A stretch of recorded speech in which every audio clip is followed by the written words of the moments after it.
Pons, le centre socioculturel en la zone rouge. L'ambiance était pesante au centre socioculturel Le Pont des Seugnes.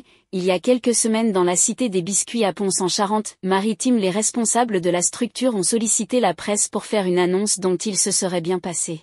Qui a été rebaptisé Le Pont des Seugnes depuis 3 ans, n'est pas menacé de fermeture. La seule chose, c'est que ça fait plus de 4 ans maintenant qu'on fait des bilans financiers négatifs tous les ans.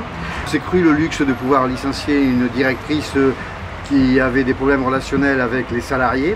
Donc résultat des courses, 124 000 euros de pertes, donc toute notre trésorerie qui a été bouffée pour parler trivialement. Et ceci rajouté à un compte d'exploitation négatif tous les ans depuis 2019.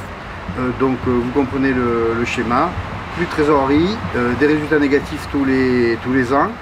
Donc derrière ça, plusieurs analyses, dont un audit. On arrive tout le temps aux mêmes conclusions.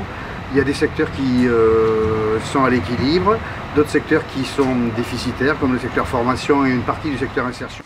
Donc l'antenne formation, c'est un financement qui est fait par la région Nouvelle-Aquitaine, qui a accueilli par exemple en 2023 près de 170 personnes pour plus de 11 000 heures de formation.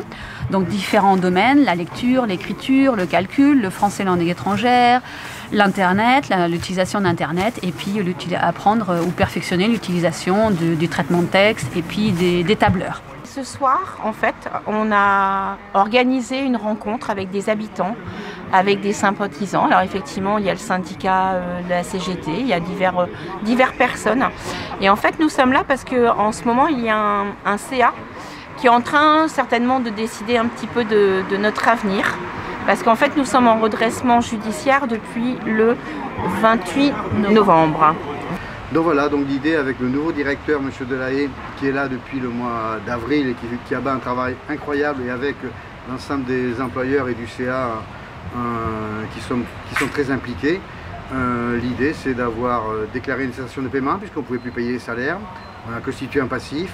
On a demandé un redressement judiciaire pour éviter la liquidation. Une période d'observation de 6 mois. On a très bon espoir de sauver le centre socioculturel, et je dirais tous les éléments budgétaires que nous proposons aux partenaires et à l'administrateur sont jugés crédibles, viables et fiables.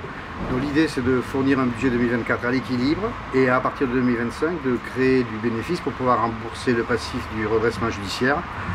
Ce qui est hyper important, c'est un centre socioculturel, ça appartient aux habitants. Donc moi, le discours que j'ai, c'est envers les habitants, nos adhérents et les habitants.